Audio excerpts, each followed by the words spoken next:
Good morning po, DJ Chacha. Wow. Good So, morning. pasalamat.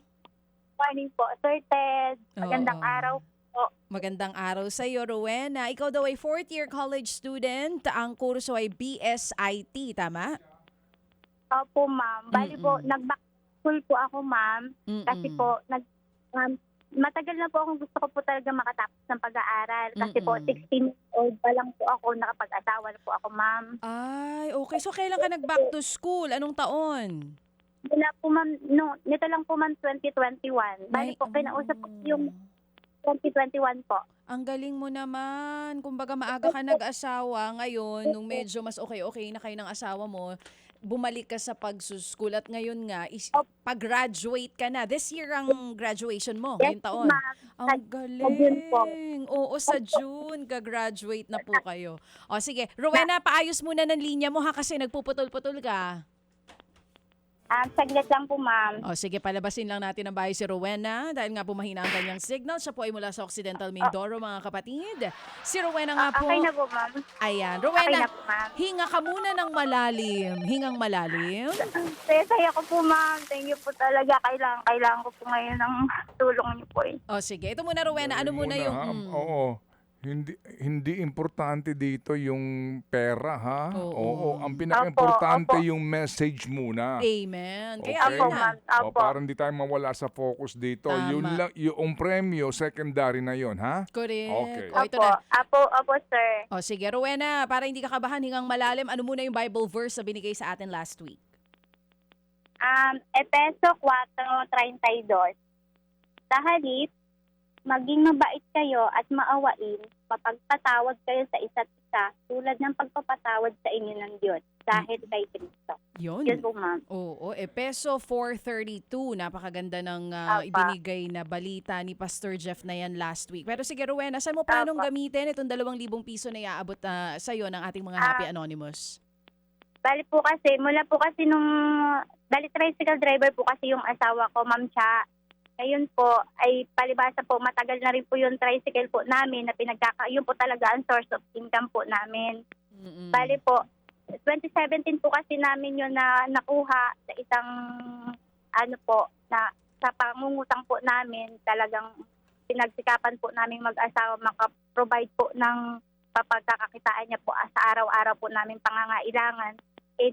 Medyo po, pasira-sira na po yung tricycle po namin. Mm-mm. Ay sa pamamasada niya po sa araw-araw, ma'am, kumikita po siya ng 300, 400 pesos a day. Oo. Yung So, po kinikita niya, ma'am, oo. is lang po, pambili lang po namin ng pagkain at saka po baon po nung anak po namin na grade 12 saka po nung elementary. So, kailangan mo So, ng pag nasisira tricycle. po yung- So, Rowena, kailangan mo ng tricycle. Meron na po kami tricycle, yung motor lang po, sir Ted, kasi po, Sige. napasira-sira na po. So, kailangan mo ng Opo. motor. Kailangan mo ng motor. Opo, kasi po, pasira-sira Sige. na nga po yung pinikita po ng asawa ko. Parang pag nasira po siya, doon na po mapupunta. Magkano ba isang motor?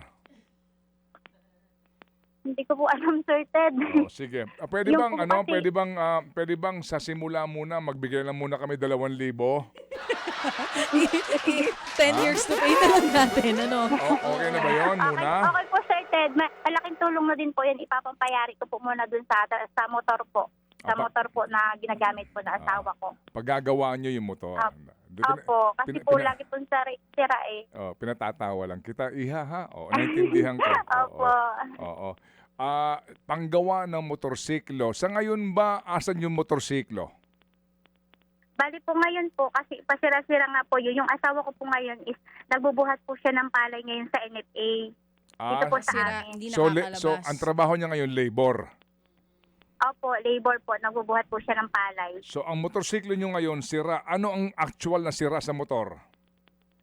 Ay, lagi po siya na-T-Rex, Sir Ted. Halimbawa po, maghahatid siya ng pasahero na medyo malayo. Pag po, mamamatay po siya Pag namatay po siya, mahirap na po ulit siyang paandarin. Okay. Ano ang brand ng inyong motorsiklo? Rusi po, sir. Okay. Sige, ganito. hindi muna kami makakapangako ng kung ano man maliban dito sa sabihin na natin 2,000. Sabi mo nga malaking Opo. malaking tulong na ito, Rowena ha. Pero Opo, opo. oo, baka lang pwede naming makita yung motorsiklo na yan at kung sakali makausap yung mister mo. Kung yan bang Opo. motorsiklo na yan na Rossi ang brand, kaya pang ipagawa, no? Kung kaya Opo, pang sir. magawa yan o talagang, kumbaga yung buhay niya, hanggang doon na lang.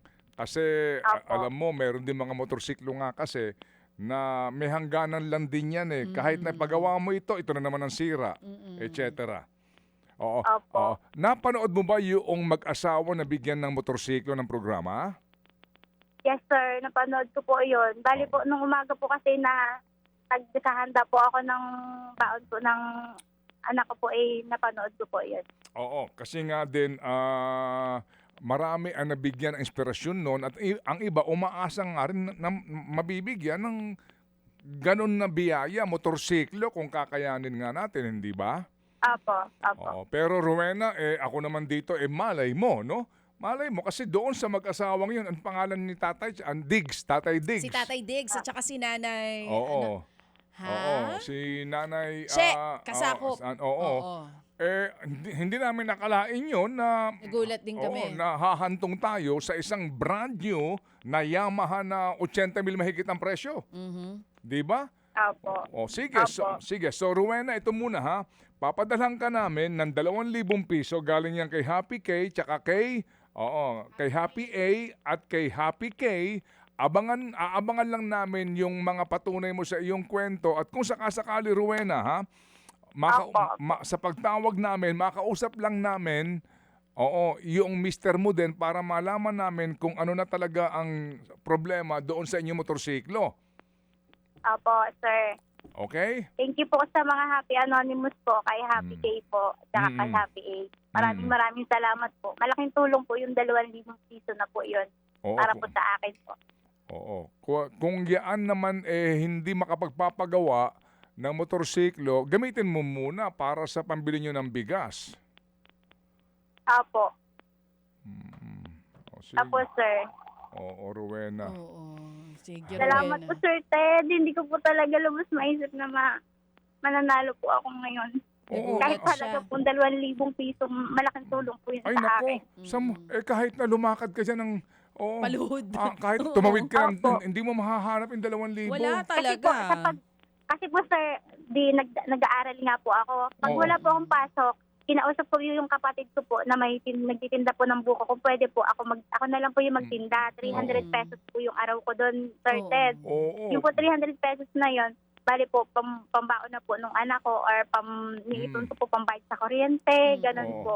Makatulong lang po ako sa asawa. Magkano ang sweldo ng mister mo pag sa labor niya sa pagbubuhat ng palay? 5 pesos po, Sir Ted, ang isang sakong palay po ang bayad ko sa kanila. Bawat buhat, isang sako, 5 piso. Grabe. Opo, 5 pesos po. O sige, so ganito ha, wag niyo munang gamitin to sa motorsiklo na 2,000. Okay, gamitin mo muna pambaon ng mga anak mo, pambili niyo ng bigas, okay? Yes, sir. Salamat po, sir. Oo. May bayarin pa po kasi kami sa school lang sa pictorial po at saka Magkano sa school? 450 po yun sa kanyang graduation picture. Tapos may babayaran pa po ako sa school po na yung 100 po ata dun sa... Sige, parang- ganito. Apo. Gawin na natin 3,000 ito, alright? Thank you po. Thank you Sige. po talaga. Sige, 3,000 Maraming pagkatapos salamat. tatawag kami, pag-usapan natin yung motorsiklo ninyo. Apo, salamat po, Sir Ted. Amen. Salamat sa Diyos. Yan ang ating una sa lahat. Salamat sa Panginoon. Okay? Thank you po. Thank you po. Amen. Sige. Salamat sa iyo, Rowena. Thank you. Rowena Medalyo ng... saan siya sa Mindoro? Si Rowena Occidental. Mindoro. Alright. Yan po ay 3,000. Happy A, 1,000. Happy K, 1,000. At si Happy Golfer, 1,000. Mga kapatid. Abangan natin kung sakasakali ano ang kanya pong ano ang itsura ng kanilang motorsiklo at ang ating Oplan Tricycle. Mga kapatid, para sa iba pang mga balita at impormasyon, sundan niyo po kami sa X, Instagram, Facebook at syempre sa TikTok, True Network Mag-subscribe din po kayo ha sa aming YouTube channel, True Network. May website din po tayo, truenetwork.ph, at pwede nyo rin po kaming mapanood sa Channel 19 ng aming True FM TV. Lagi pa rin makinig sa radyo dito po sa 105.9 True FM dahil dito, laging true sa'yo, kapatid. Dito tayo sa totoo, tunay at tapat.